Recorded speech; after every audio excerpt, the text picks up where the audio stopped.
Então, agora estamos gravando. Mais uma vez, boa noite a todos. E estamos aí no nosso encontro semanal, onde tratamos de ciência política.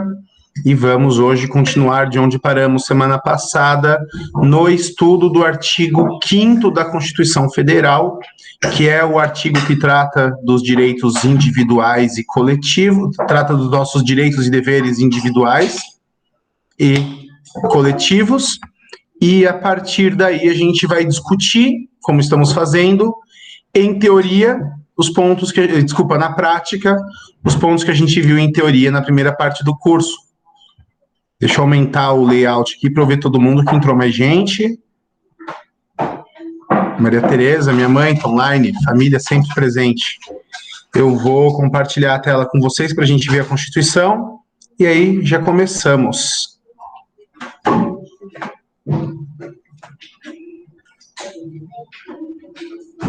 Espera aí que eu tenho que mudar aqui o negócio antes. ESC, dispensar, porque eu estou com a Constituição aberta no mesmo navegador que eu estou com a aula. Então eu preciso abrir em outro, senão não consigo. Nova janela. Isso, agora vai.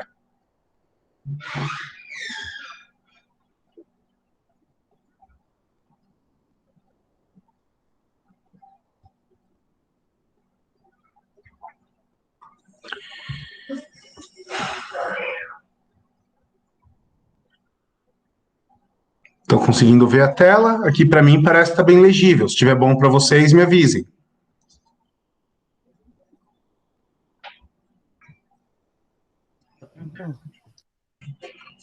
Dá para ver bem, Michel? Ah, beleza, então vamos seguir. Então, se eu não me engano, a gente parou aqui em inviolável liberdade de consciência e crença, sendo assegurado o livre exercício dos cultos religiosos e garantida na forma da lei a proteção aos locais de culto e às suas liturgias. E a gente entrou nessa discussão e ela se desenvolveu bastante quando a gente tratou do tema da perseguição religiosa, principalmente a grupos religiosos de matriz africana. Foi uma discussão bastante rica, que foi o que me inspirou a mudar para o Meet hoje. Primeiro, porque no Meet a gente fica mais à vontade para falar, eu não estou automaticamente no YouTube, então a gente não precisa ficar medindo tanto o discurso. E segundo, porque eu não quero só ler vocês, mas eu quero, porque eu garanto que o resto desse texto ele tem tantos temas polêmicos quanto os que a gente viu até aqui, né? Então, a gente tratou semana passada dessa questão da violência religiosa, que acabou, na nossa discussão, meio que sendo apontada majoritariamente a um grupo religioso específico, que é dos evangélicos pentecostais, e que isso vem, pelo menos na minha opinião, no bojo de um quadro maior de falta de educação, de falta de cultura, de falta de paz social, e que acaba se refletindo dentre os mais pobres, onde esses dois grupos religiosos, que se, pelo menos um deles entende antagônico ao outro, estão inseridos. Então eu vejo isso não como uma questão religiosa, mas como uma questão social. Mas lembrando a todos que eu não sou membro de um grupo religioso minoritário, então eu respeito muito as posições que vieram de maneira diferente daquilo que eu falei. E eu dei todo o espaço para isso, e estou hoje aqui no Meet para a gente poder falar mais livremente, porque se a gente falar alguma coisa fora do politicamente correto, ou simplesmente no público-alvo, isso não vai para o YouTube, e também para eu poder ouvir vocês em tempo real, ao invés de ter que ficar lendo textos, e a gente se coloca num grau mais de igualdade, certo? Então, como consequência ali do inciso 6º, que trata da liberdade religiosa, a gente tem o 7º, que diz que é assegurada, nos termos da lei, a prestação de assistência religiosa nas entidades civis e militares de internação coletiva.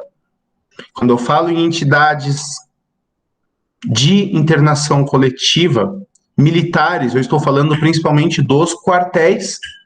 Então, é comum que as forças militares federais e estaduais, o Michel, que acabou de entrar para a reserva aí, pode confirmar para mim, mas é comum que os locais de internação e de exercícios militares contem com um ou mais capelões, que são religiosos que seguem uma carreira dentro do militarismo com o objetivo de prestar assistência espiritual para aquelas pessoas que estão inseridas naqueles contextos. E é um trabalho que é muito importante, porque, imagina, um policial militar ou um soldado que está para ser mobilizado numa missão na selva, ou até numa missão internacional de pacificação, que está para ir para o Haiti e que está portando armas e que pode vir a matar alguém, ou então um policial que está aí no dia a dia enfrentando o crime e atira contra criminosos, mata, e essas pessoas têm uma necessidade espiritual de acompanhamento que é diferente de nós, civis. Michel, onde que você serviu? E lá tinha capelania? Tinha no centro do batalhão. Oi? Tinha no centro do batalhão. Dentro do batalhão, né? E a assistência era católica, era evangélica, tinha de várias religiões, como é que funcionava? Tinha católica e evangélica. Era conforme o militar queria. Conforme efetivo. E se tivesse ali um militar de outra religião, seria procurado alguém para atender. É que no teu efetivo daquela época eram católicos e evangélicos, e aí tinha os dois. Isso, Daí você ia para um e conversava e tal. Esse serviço em todos os quartéis ele está disponível. E nas entidades civis de internação coletiva, e aí quando a gente fala de entidade civil de internação coletiva, nós temos 4 casos clássicos. Os hospitais. Então, nos hospitais, os líderes religiosos, quando o hospital é laico, costumam ter livre acesso. Então, hospitais que pertencem ao Estado ou a empresas costumam ter uma capela, normalmente uma capela ecumênica, e os padres, pastores, pais de santo, líderes do espiritismo, sheiks, se forem muçulmanos, tem os nomes diversos para os diversos tipos de religião, essas pessoas costumam ter livre acesso, porque é das diferentes fés a necessidade da administração daquilo que a gente no catolicismo chama de sacramentos.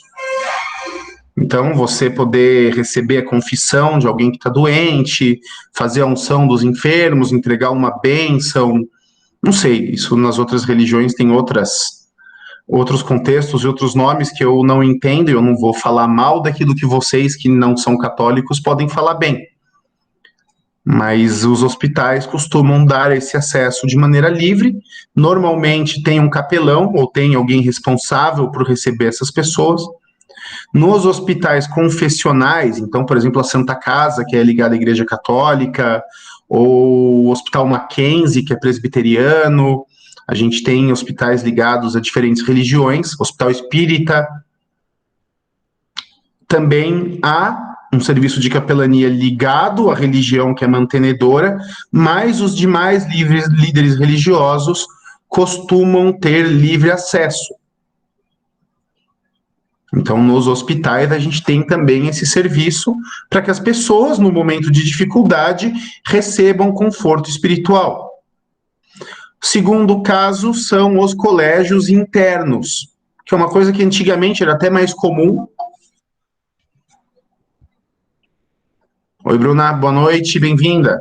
Então, os colégios internos, em que a criança ou adolescente residem na escola, e aí, dependendo do regime contratado, podem sair aos finais de semana ou podem sair nas férias, porque os pais moram longe, porque os pais moram fora, porque os pais não têm condições de tempo para estar presente com aquela criança e deixam essa criança em regime de internação.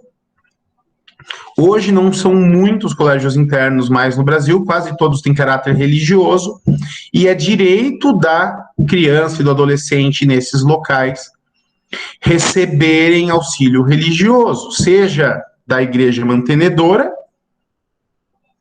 seja de outras igrejas, pelos mesmos motivos que aqueles que eu falei quando a gente diz respeito aos hospitais. E aí a gente tem mais 2 casos que são internações civis de menores infratores e prisões penitenciárias e presídios. Então, a gente tem nesses locais a presença muito forte de grupos religiosos, né? O Brasil é majoritariamente cristão, e no cristianismo há essa mensagem do converter o desviado, de buscar a ovelha perdida. Então, tanto os católicos quanto os protestantes mantêm uma presença muito forte dentro desses locais, fornecendo cultos, missas, serviços religiosos e também fazendo o trabalho de proselitismo para converter pessoas que, por terem cometido crimes, esses líderes religiosos às vezes entendem por perdidas, para trazê-los de volta à fé cristã. E a gente sabe também da presença dos espíritas e das religiões brasileiras. Espíritas, eu digo kardecistas. A gente também tem um menor número budistas, judeus, todas as religiões. É que eu estou focando nas majoritárias por uma mera questão de praticidade, tá? Não entendam que eu estou excluindo ninguém, porque não é essa a intenção.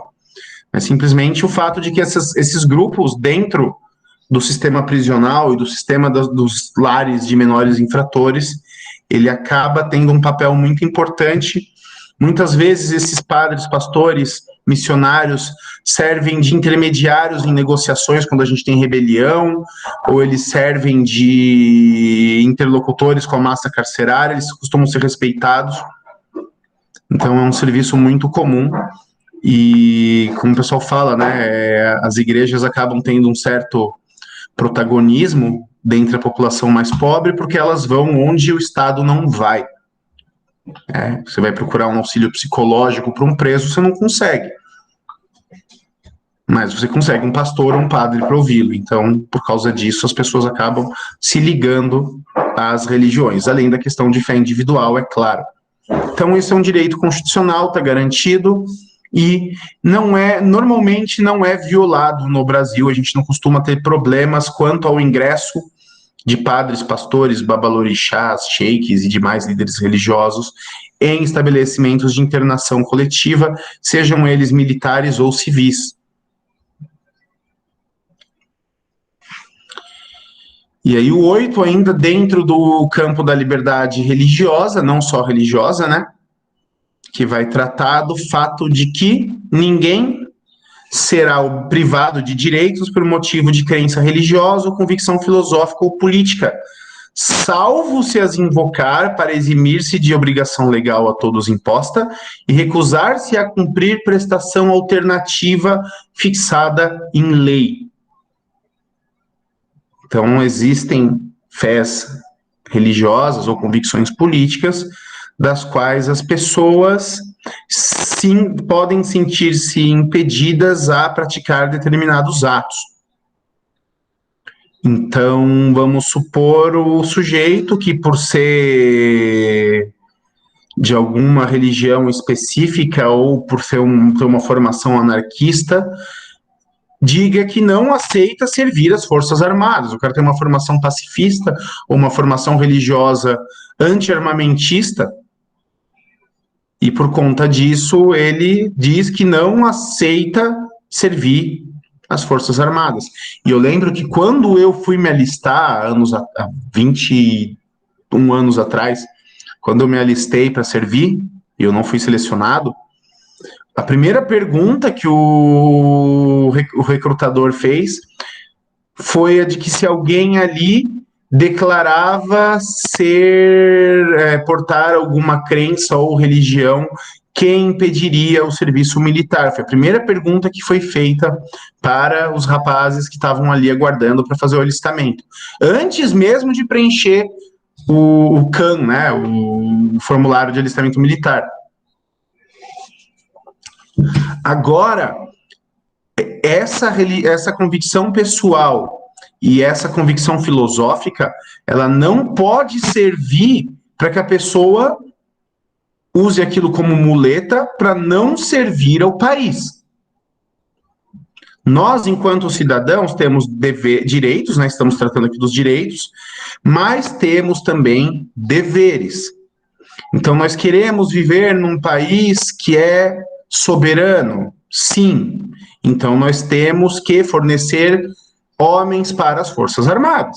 Porque, no fim das contas, o que faz com que um país seja soberano é a força das armas. Nós queremos viver numa democracia? Sim. Então, nós precisamos participar do processo eleitoral trabalhando como mesário. Nós queremos ter o direito, em caso de cometendo crime contra a vida, de sermos julgados não por um juiz técnico, mas por alguém, por um cidadão, gente como a gente, que pode entender a circunstância do nosso ato? Sim. Então, nós temos a obrigação de servir como jurados quando convocados pelo Tribunal do Júri. Obrigação de pagar impostos?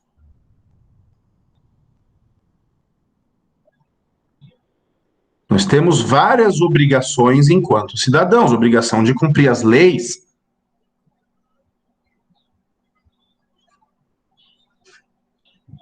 Por exemplo, a gente tem um caso que é comum na faculdade, especialmente nas turmas de sexta-feira, porque nós temos alguns grupos religiosos relativamente grandes que guardam o sábado, que começa, por sua vez, no pôr do sol da sexta-feira. Então, a gente pensa em adventistas, a gente pensa em judeus ortodoxos, que de sexta para sábado, seguindo o mandamento da lei mosaica, da lei de Moisés, do Antigo Testamento, não fazem trabalho aos sábados. E essa pessoa tem o direito? Tem, desde que ela cumpra a prestação alternativa, que é ou se matricular na disciplina em outro horário, ou fora do horário de guarda do sábado, cumprir as tarefas e fazer as avaliações da disciplina. A pessoa não pode usar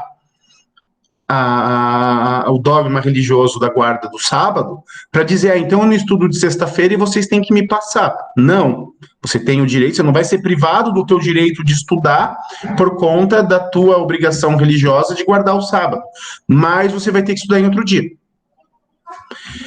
Eu sou anarquista, então eu não sirvo o exército. Ótimo, então já que você não serve o exército, você vai ser encaminhado para a prestação alternativa.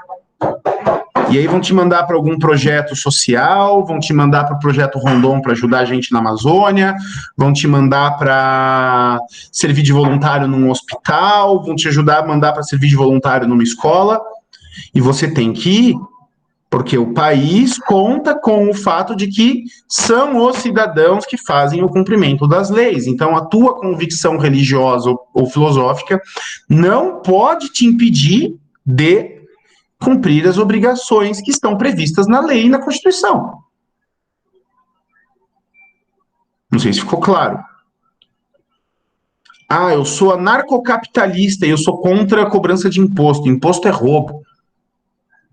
Tem prestação alternativa para o pagamento de impostos? Não. Então você e a tua convicção filosófica vão pagar impostos. Quando não é possível a prestação alternativa, parte-se para a prestação original, mesmo contra as crenças do sujeito.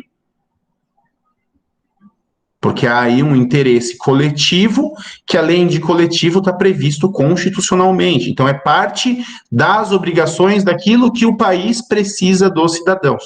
Não temos só direitos, mas temos também deveres. E esse dever inclui, inclusive, trabalhar algumas vezes por conta das necessidades do país, como são os casos aí que eu já citei, do trabalho do jurado, do mesário e do conscrito, que é o homem na idade de 18 anos, que obrigatoriamente precisa se voluntariar para o serviço militar. Precisa se alistar, né? Porque você se voluntariar obrigatoriamente é um tanto contraditório. Então, agora a gente sai um pouquinho desse campo religioso e começa a entrar na questão de liberdade de pensamento. E aí a gente vai ver aqui no inciso 9, que é livre a expressão da atividade intelectual, artística, científica e de comunicação, independentemente de censura ou licença. Eu posso divulgar as minhas ideias sempre que eu quiser e da forma que eu quiser, e não cabe censura. Ou eu não preciso pedir autorização Ah, eu quero publicar um jornal. Posso publicar um jornal? Eu posso. Não preciso pedir para o governo. Ah, eu quero criar um blog. Eu quero criar um canal do YouTube. E nele eu quero falar do que eu quiser. Eu posso fazer isso no Brasil? Posso. Preciso de licença? Não. Mas no sistema brasileiro, como eu já falei para vocês, nenhum direito é absoluto. Então a gente lê o inciso 9, nono, junto com o inciso 10, que diz: são invioláveis a intimidade, a vida privada, a honra e a imagem das pessoas. Assegurado o direito à indenização pelo dano material ou moral violente da sua violação. Então eu posso falar aquilo que eu quiser, de quem eu quiser. Mas quando a minha fala causa dano material ou moral em terceiros, eu serei responsabilizado. E aí, nesse caso, por exemplo, podem tirar o meu canal do ar, podem suspender o meu direito de publicar o jornal. Ah, mas isso não é censura? Não, a censura é prévia. Eu não posso ser impedido de falar, desde que eu não fale em anonimato. Mas a partir do momento em que eu divulgo uma ideia, eu me torno responsável por ela. E a gente está falando aqui de intimidade, vida privada, honra e imagem. A nossa intimidade é aquele côndito mais íntimo, mais fechado, que diz respeito à nossa própria vida pessoal, aquela parte de nós mesmos que apenas nós mesmos conhecemos. Sabe, aquilo que diz respeito a mim, então somente a mim e as pessoas para quem eu me abro. E aquilo que eu exponho de maneira íntima e de maneira sigilosa não pode vir a público, caso contrário, eu tenho direito a ser indenizado, tanto pelo dano material quanto pelo dano moral, e eu já vou explicar os dois. Vida privada, como o nome diz, é a vida que eu levo dentro da minha casa. Então pensa no paparazzi que sobe no muro da casa alheia para tirar foto da menina que está tomando sol de topless na piscina do quintal dela.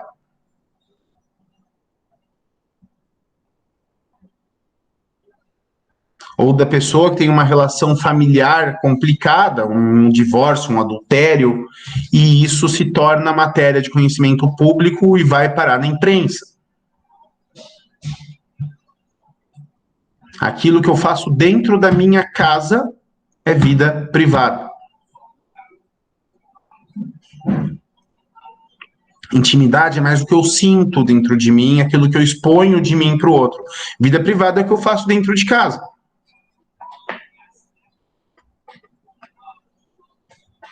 Honra.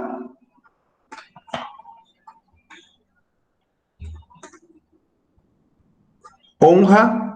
Aqui, isso aqui está meio errado, não deveria ser honra, né? Porque honra é aquilo que os outros pensam de mim. Então, quando eu violo com a minha livre expressão aquilo que os outros pensam de alguém, eu estou violando a esfera íntima dessa pessoa e, com isso, ela tem o direito a ser indenizada. E imagem das pessoas nada mais é do que aquilo que os outros pensam de alguém, a aparência que o outro tem para a coletividade.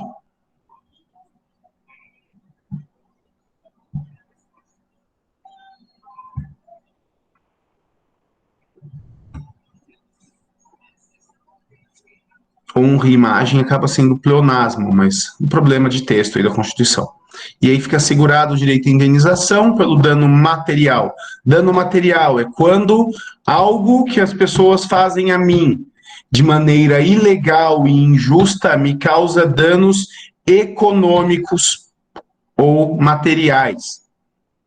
Se, por exemplo, por uma difamação que venha a atacar a minha honra, eu perco o emprego, eu sofri um dano material. Qual é esse dano material? O salário que eu recebia e deixei de receber. E esse dano tem que ser indenizado.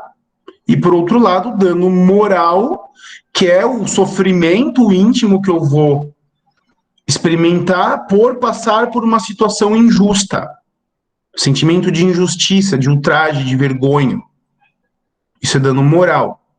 Ninguém tem direito a atrapalhar a vida do outro. O problema disso aqui, o problema, quando eu falo de liberdade de expressão dessa forma, é que eu acabo dando uma margem muito, mas muito grande para que o Estado, que é o responsável por estabelecer as indenizações, intervenha na livre atividade, na livre expressão dos indivíduos. A gente está vivendo uma polêmica danada aí por conta das fake news. Está rolando inquérito no STF a respeito de fake news. E estão punindo os autores de fake news. O problema é o seguinte, lembram-se do ninguém será obrigado a fazer nada, senão em razão de lei anterior, ninguém... Cadê? Deixa eu voltar no artigo, para citando de cabeça aqui, peraí. Ninguém será obrigado a fazer ou deixar de fazer alguma coisa, senão em virtude de lei. E aí eu pergunto, onde caralhos está a lei que diz o que é fake news e que impede a sua divulgação? Essa lei não existe.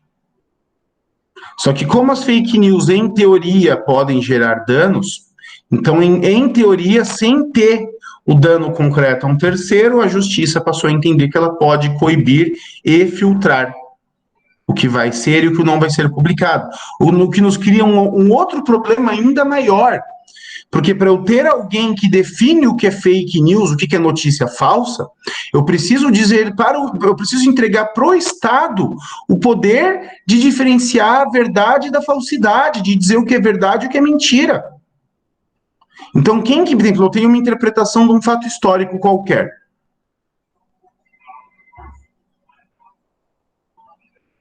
Eu entendo que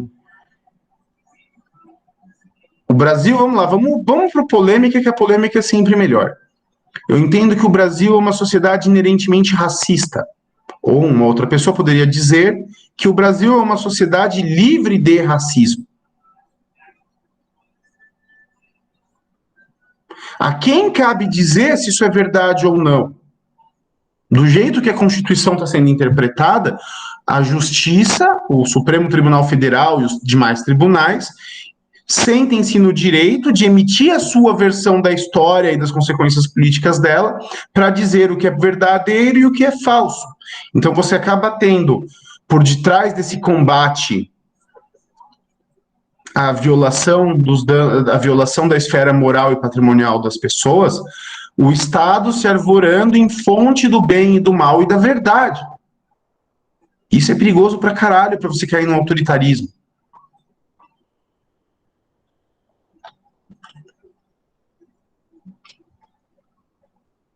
Então, a gente tem um problema na Constituição brasileira. Quem teve na minha palestra semana retrasada me viu falando disso, de controle das decisões judiciais quando diz respeito à Constituição, porque eles fogem muito do texto e nós não temos, como é o judiciário, são os juízes que fogem do texto, nós não temos no nosso sistema de controle dos três poderes, de pesos e freios e contrapesos, nenhuma instância que tenha poder para controlar as derrapadas do judiciário. Então, se o judiciário dá a palavra final, nós não temos divisão de poderes, porque a gente tem um poder que pode mais que os outros. E se a gente tem um poder que pode mais que os outros, nós não temos sistema de freios e contrapesos, nós não temos três poderes harmônicos, nós não temos Constituição.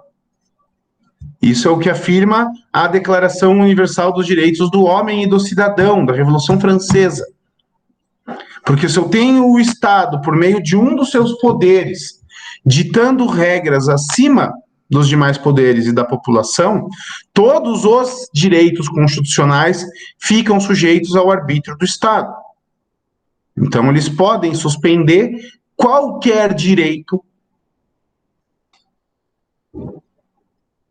por conta da interpretação que eles oferecem para o texto constitucional.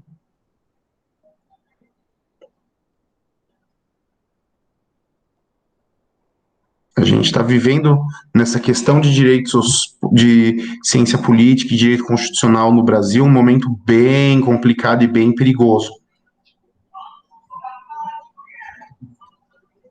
Porque a gente tem hoje um poder judiciário que resolveu refazer o país ao próprio gosto, desrespeitando o texto da Constituição.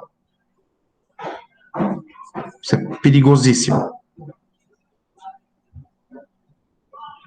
Inciso 11, a casa é asilo inviolável do indivíduo, ninguém nela podendo penetrar sem o consentimento do morador, salvo em caso de flagrante delito ou desastre, ou para prestar socorro ou durante o dia por determinação judicial.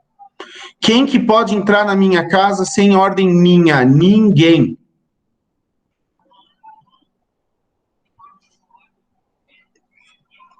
A não ser que haja,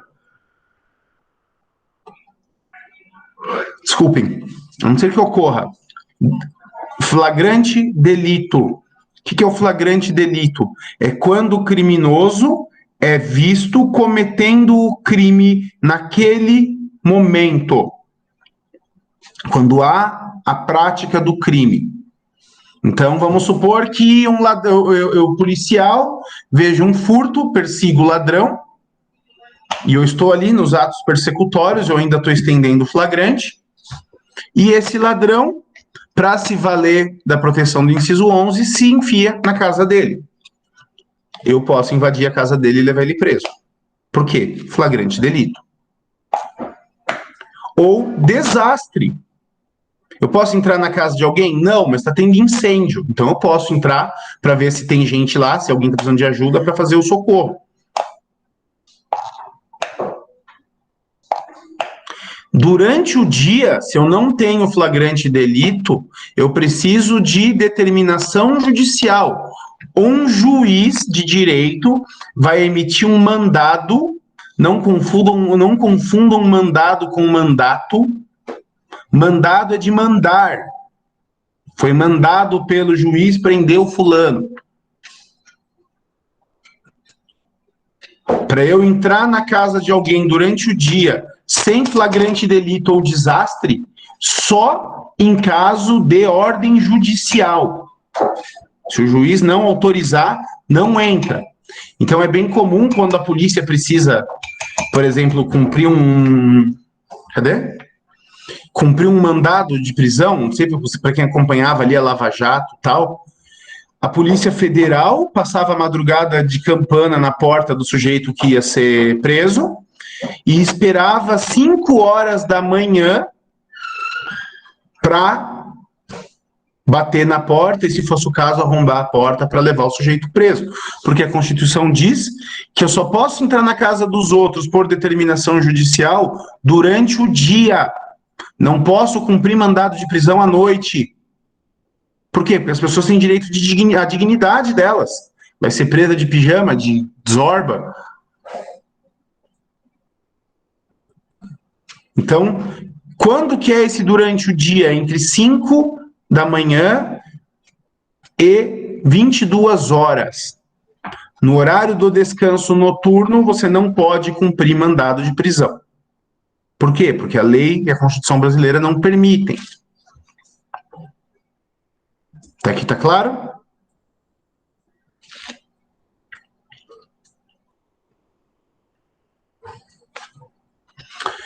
Inviolável sigilo da correspondência das comunicações telegráficas, de dados e das comunicações telefônicas, salvo no último caso por ordem judicial, nas hipóteses e na forma da lei, nas hipóteses e na forma que a lei estabelecer para fins de investigação criminal ou instrução processual penal. Não pode violar carta, não pode violar e-mail, não pode violar comunicações escritas e de dados entre as pessoas.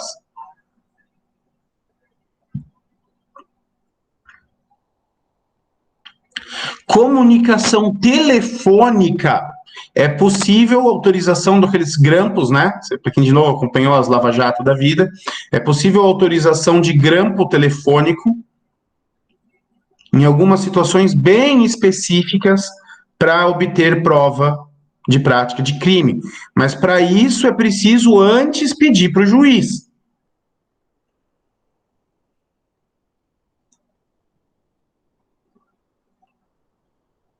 Carta pode violar? A princípio, não. Comunicações telegráficas, telegramas, a princípio, não. Dados, que hoje nós interpretamos isso como internet, a princípio, não. Na prática, nós vamos, de novo, o lobo cuida das ovelhas. Na prática, quando houver uma investigação criminal, o juiz vai pesar a importância da investigação com a importância dos direitos e garantias fundamentais. Então, se a informação que for necessária for constitucionalmente ou pessoalmente mais importante do que essa garantia, ela vai ser rompida. Então, a gente está cheio de violação de, principalmente dados, de violações de sigilo de internet. E a gente tem aquela lei do ato civil da internet, agora a Lei Geral de Proteção de Dados, justamente visando preservar esses dados, também para que eles possam ser acessados pelas autoridades judiciais e policiais quando necessário for.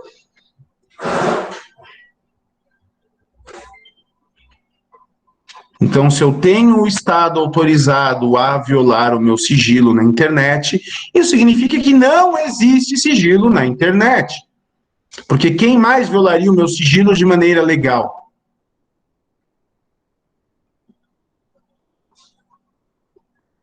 Ah, mas isso nos protege da prática de crimes. Pode ser, mas isso também nos impede a livre comunicação desimpedida.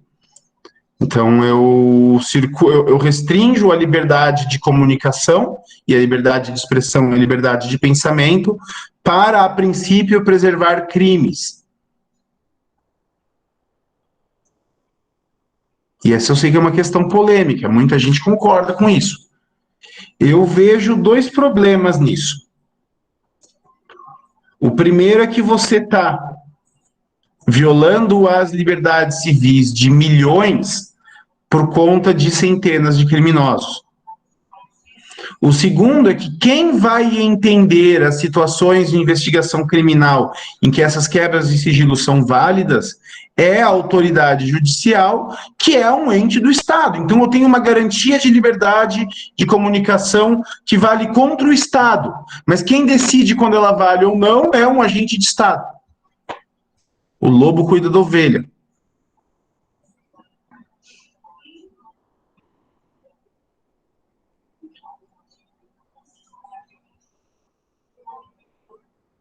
Complicado. 13. É livre o exercício de qualquer trabalho, ofício ou profissão, atendidas as qualificações profissionais. Ai, desculpa, gente, acordei bem cedo hoje. Atendidas as qualificações profissionais que a lei estabelecer. Nós temos liberdade de trabalho. Podemos trabalhar com o que quisermos. Algumas profissões, por força de lei, podem ter restrições de acesso. Então, se eu quero me tornar médico, eu preciso cumprir os requisitos da lei que obter a formação numa faculdade de medicina. Se eu quero ser advogado, eu preciso cumprir o requisito da lei de me formar em faculdade de direito e ser aprovado no exame de ordem. Se eu quero ser contabilista, eu preciso me formar em curso de ciências contábeis e ser aprovado no exame de conselho. Algumas profissões possuem esse tipo de restrição. Mas não são todas, a maior parte delas não. E somos livres para exercê-las, porque a nossa Constituição, ela combina a liberdade econômica com o controle social da economia. E na questão de trabalho, ela também funciona dessa mesma maneira. 14. É assegurado a todos o acesso à informação e resguardado o sigilo da fonte quando necessário ao exercício profissional. Isso aqui vale principalmente para advogados e jornalistas. O jornalista consegue uma fonte dentro de um órgão público que entrega um esquema de corrupção. Ele não é obrigado por juiz nenhum, em nenhum lugar do país, a dizer quem é a fonte dele. Porque se não houver fontes, se não houver delatores, se não houver pessoas falando em off, não há jornalismo. Sem jornalismo não há acesso à informação. Essa história das fake news, ela é um dos caminhos para romper essa questão de sigilo de fonte. Porque o sujeito, às vezes, inventa uma fonte, também tem muito picareta. Mas ele dá uma notícia, diz ter uma fonte no Congresso, num laboratório, ou em algum lugar aí, sei lá, num corpo diplomático, e ele dá a notícia dizendo ter obtido aquela informação de fonte. Às vezes ele até inventou, não tem fonte nenhuma. Mas aí ele pode sendo chamado aí num inquérito de fake news da vida para depor quanto à origem da informação e vai ser pressionado para entregar a fonte. Sem sigilo de fonte não se faz jornalismo. Sem informante não se faz jornalismo. E sem jornalismo não há liberdade de informação, porque quem que vai trazer as informações isentas para nós? Ou pelo menos informações não oficiais, porque não existe informação isenta, porque não existem pessoas isentas.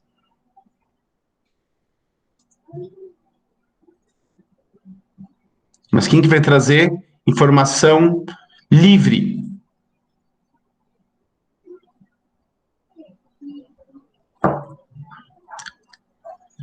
É livre a locomoção no território nacional em tempo de paz, podendo qualquer pessoa, nos termos da lei, nele entrar, permanecer ou dele sair com seus bens.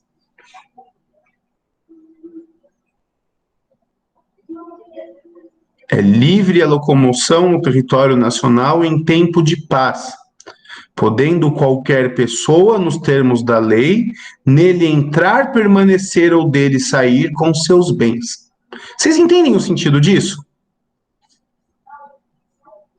Respondam.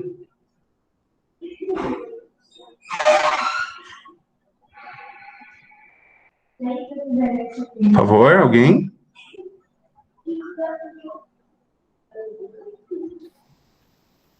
Não quer, professor? Oi, vocês entendem o sentido disso? De que em tempos de paz, quando não estamos em estado de guerra, de sítio ou de defesa, podemos circular livremente pelo território nacional? Pode migrar entre as regiões, pode andar na rua, pode andar de cidade para cidade, pode circular livremente pelas áreas públicas e privadas de acesso público.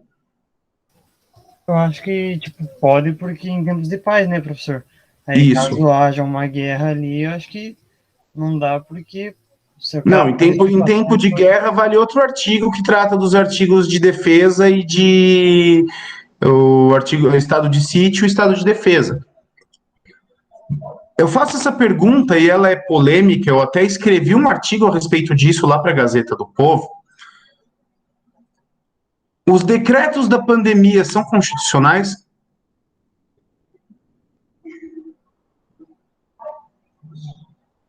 Acho que não, né? Não sei. Não estou opinando, estou fazendo uma pergunta. Eu acho que não.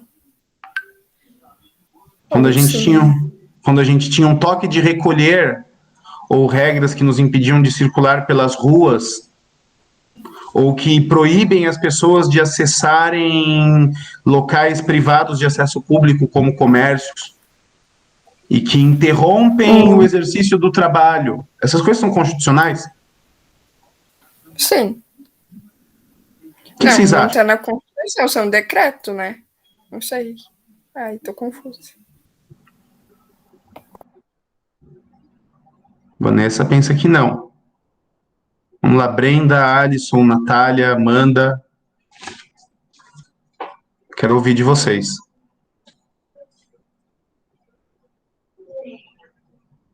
Mãe?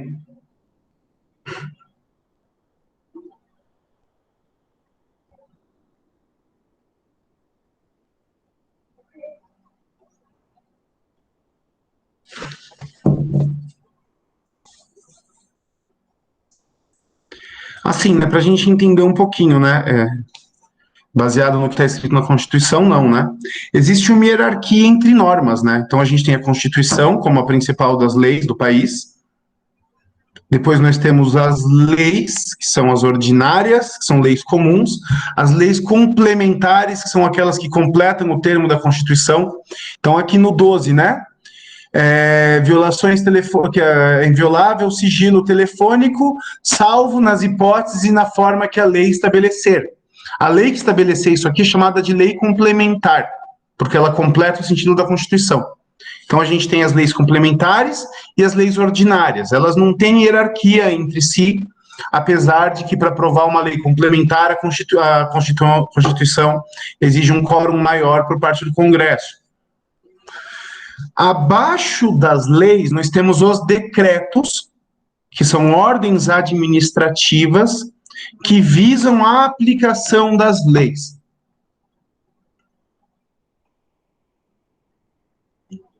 Nós tivemos uma lei que estabelece o estado de calamidade pública por conta da pandemia, uma lei federal.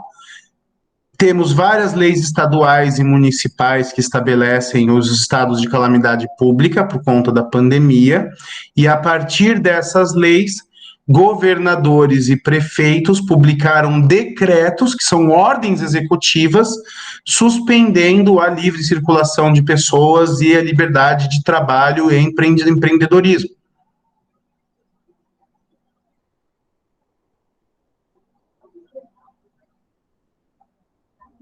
A minha dúvida é, nós poderíamos, a partir de um decreto, de uma ordem executiva de um prefeito, suspender uma garantia constitucional? Não estou questionando a necessidade, nem estou questionando o interesse público das medidas. Eu estou falando de aplicação da Constituição.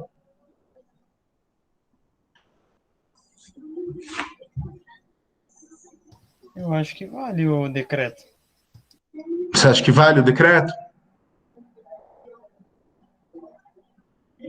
Então, as pessoas que entendem que vale, elas dizem, em primeiro lugar, que a gente precisa interpretar a Constituição no todo e que o interesse público está acima dos interesses individuais.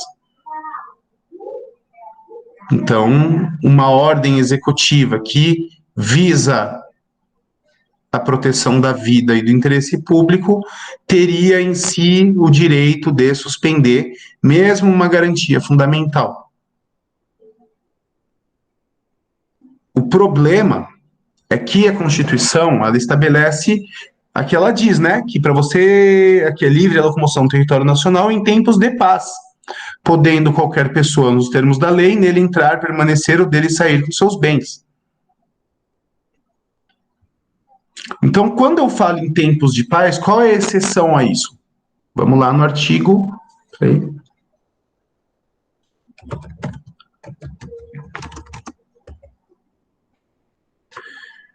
A gente tem aqui, ó, como prerrogativas da União, e quem responde pela União, como nós sabemos, é o presidente da República, decretar o estado de sítio, o estado de defesa e a intervenção federal. Isso aqui é prerrogativa da União Federal na pessoa do presidente da República.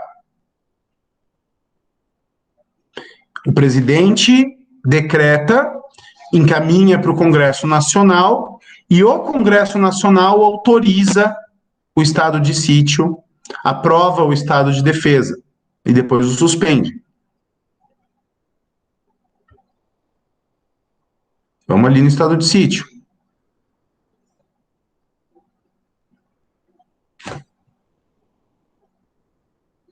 Aqui, opa. O estado de sítio vem antes do estado de defesa na Constituição, mas a gente vai ler o estado de defesa primeiro. Cadê o estado de defesa? Peraí, vem antes, né? Tá aqui também. Estado de defesa, está aqui no artigo 136. O presidente da República pode, ouvidos o Conselho da República e o Conselho de Defesa Nacional, decretar estado de defesa para preservar ou prontamente restabelecer, em locais restritos e determinados, a ordem pública ou a paz, ameaçadas por grave e iminente instabilidade institucional ou atingidas por calamidades de grandes proporções na natureza.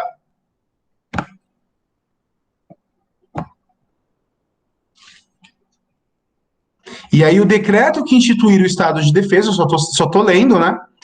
Determinará o tempo de sua duração, especificará as áreas a serem abrangidas e indicará, nos termos e limites da lei, as medidas coercitivas a vigorarem, dentre as seguintes: restrições aos direitos de reunião,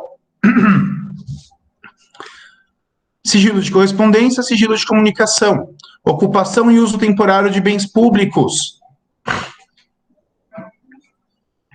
Então, a gente consegue, no estado de defesa, eliminar o direito de reunião, que é o direito de mais de 2 pessoas estarem juntas.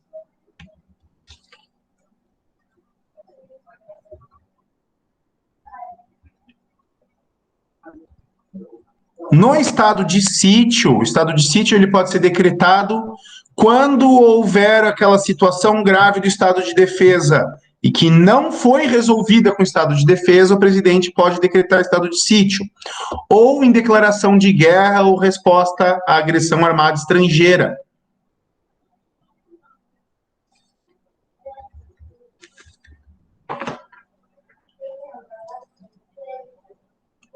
E aí aqui, quando a gente tem o estado de sítio, a gente pode suspender os artigos dos direitos e garantias fundamentais.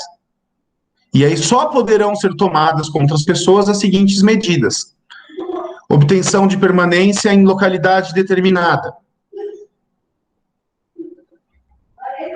suspensão da liberdade de reunião, intervenção nas empresas e serviços públicos, requisição de bens. Então, vocês estão vendo que a Constituição, para essa situação de restrição de direitos e garantias fundamentais, por conta de calamidade oriunda da natureza, de calamidade pública que vem, por exemplo, da pandemia, ela traz um mecanismo de controle que permite a suspensão desses direitos e garantias fundamentais? Vocês estão vendo em algum momento a Constituição falar que esse decreto pode vir de governador ou de prefeito?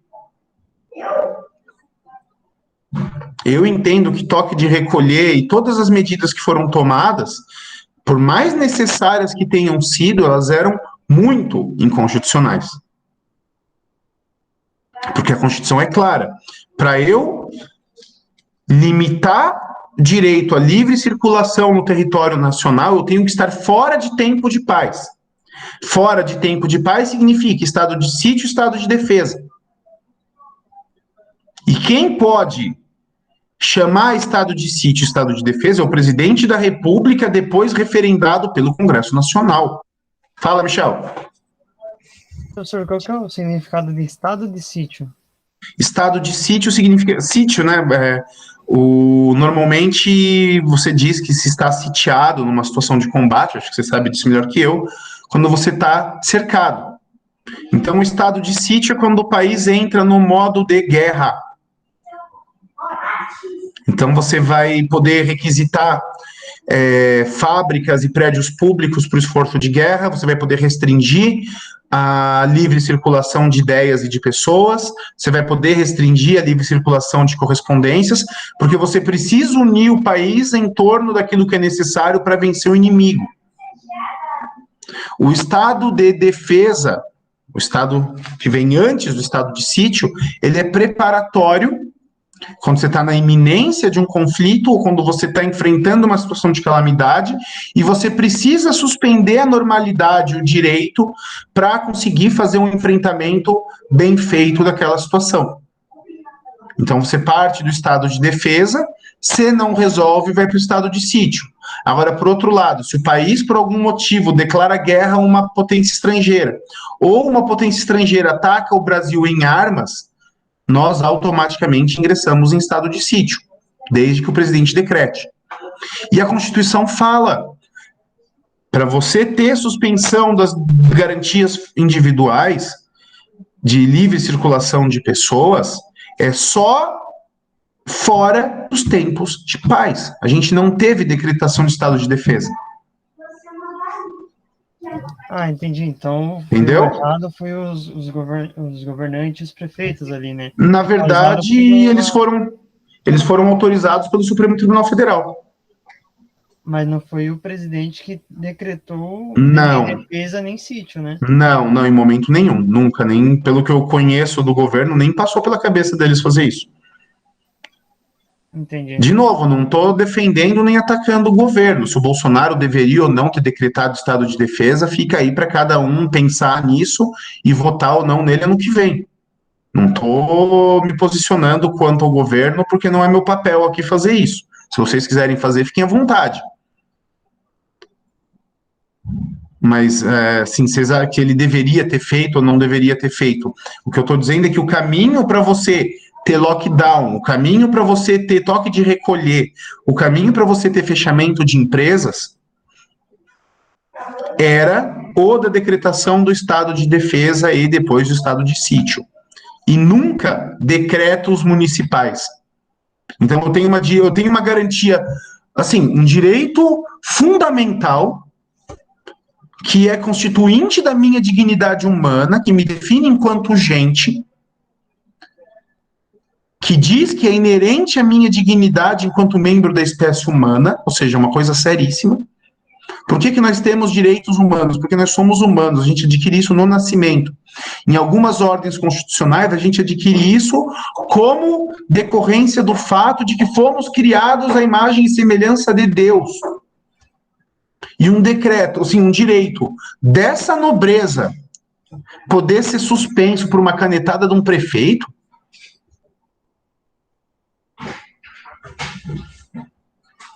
puta que eu pariu, sabe?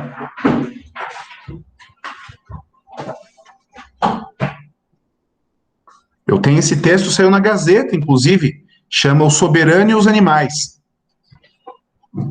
Porque se nós não temos direitos humanos, humanos não somos, se humanos não somos, somos o quê? Se o que define a minha condição humana perante o Estado são os meus direitos contra o Estado, o direito de liberdade, a gente tem que entender esses direitos humanos fundamentais da seguinte forma: eu tenho direito à livre circulação no território nacional e você, soberano, não vai me impedir.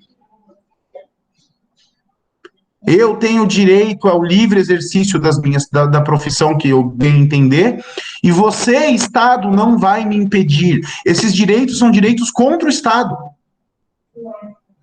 Eu não preciso desse direito contra vocês. Manda, Michel. Professor, então, segundo o decreto ali, eu poderia circular livremente em estado de lockdown. Aí, caso fosse parado, fosse penalizado ali, que nem rolou a multa, até mesmo a ficar apreendido e tal, eu poderia recorrer isso mais para frente, ou não?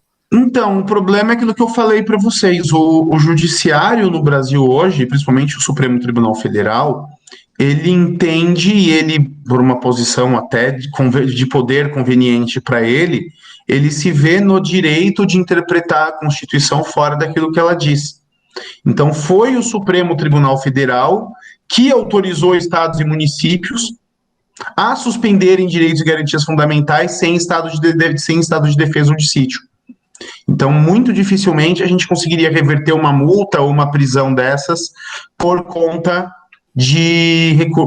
pela via de recurso ao judiciário. Mas daí não faz sentido ter a Constituição, né? Pois é, o que os franceses disseram. Se você não tem separação de poderes e direitos e garantias fundamentais, você não tem Constituição. Não sei se temos Constituição vigente ou não. Parece que tudo aquilo que a gente estudou esse semestre, tudo aquilo que a ciência política nos ensinou aí há séculos, o Brasil está nesses últimos 20 anos, pegou e rasgou e jogou para cima, e foda-se, sabe? E agora A eles gente estão tá... decidindo se vão juntar o que está no chão ou não. Uhum. Eles vão construir um outro Estado. A gente lembra que estudamos o presidencialismo, o parlamentarismo, o semipresidencialismo e o antigo poder moderador, lá no começo do curso? Sim. E isso parece uma discussão super teórica, né? Tipo, ontem, o senhor Dias Toffoli, ministro do Supremo Tribunal Federal, disse numa palestra na Universidade de Coimbra, em Lisboa, que o Brasil hoje é, de fato, um semipresidencialismo onde o Supremo Tribunal Federal exerce o poder moderador. Agora, onde caralhos na Constituição está escrito que nós nos tornamos um semipresidencialismo? Quando que o poder moderador foi reinstituído? Agora, eles, na interpretação da Constituição, pegaram o resultado do plebiscito de 93, que disse que o Brasil é um país presidencialista, e pegaram o poder moderador, que está fora da Constituição, desde 1891, e na interpretação deles, o que nós temos hoje é um semipresidencialismo com o Supremo agindo de moderador.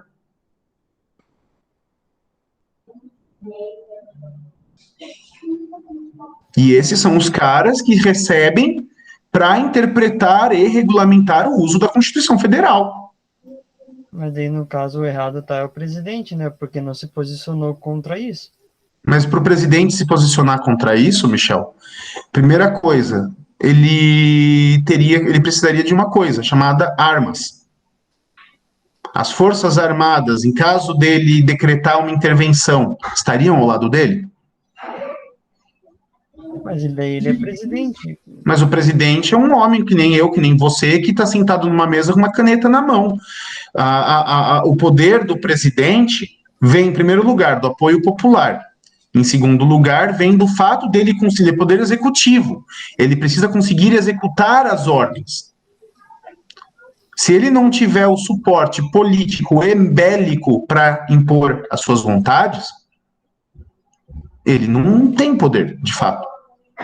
Se o Bolsonaro resolvesse falar semipresidencialismo é o caralho, viu? E chamasse o artigo ali que trata da aplicação das Forças Armadas por um dos poderes. Os generais do alto comando do Exército iriam cumprir a ordem? Mas Eu não sei. Realmente eu não sei. Né? Oi? Se eles cumprissem, seria uma ditadura. E se eles não cumprissem, a gente tem um Supremo Tribunal Federal que está se dando de graça, sem plebiscito e sem previsão constitucional, o poder moderador e tirando metade dos poderes do presidente, porque está dizendo que nós, de fato, somos um semipresidencialismo e não um presidencialismo. A gente está caminhando para a ditadura de um lado ou do outro. Notícia leve e feliz para a gente fechar sexta-feira, né? Se o presidente se defender disso, para se defender disso, ele estaria tomando um ato ditatorial. Por outro lado, se ele não se defender disso, ele vai permitir que o poder judiciário tome esse caminho ditatorial. Mas para ele impedir isso, ele teria que, de fato, exercer comando sobre as Forças Armadas, e ele não exerce.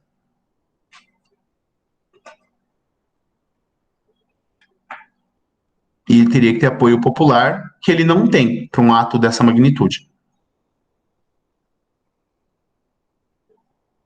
Vocês veem por que o Brasil vive em crise política? Isso não é novidade, eu estou falando do Bolsonaro porque ele é o governante de hoje. Mas quando foi o impeachment da Dilma, muita gente queria que ela desafiasse o Congresso e não entregasse o mandato.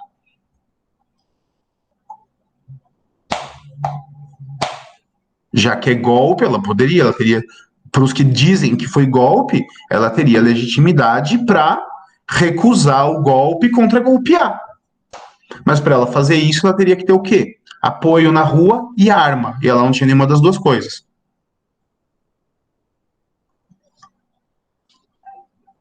E qual que seria uma solução para essa crise? É a desistência?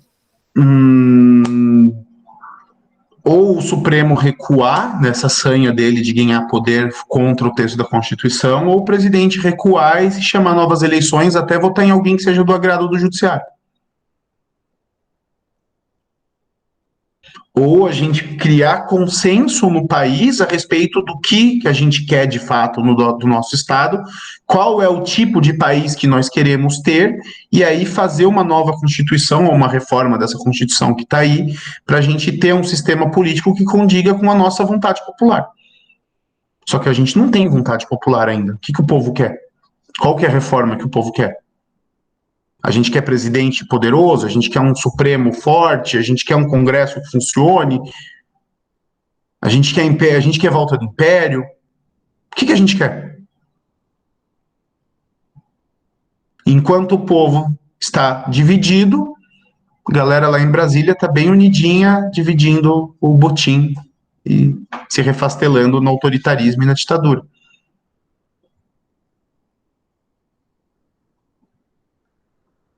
Para ser bem técnico e para ser bem científico, é foda.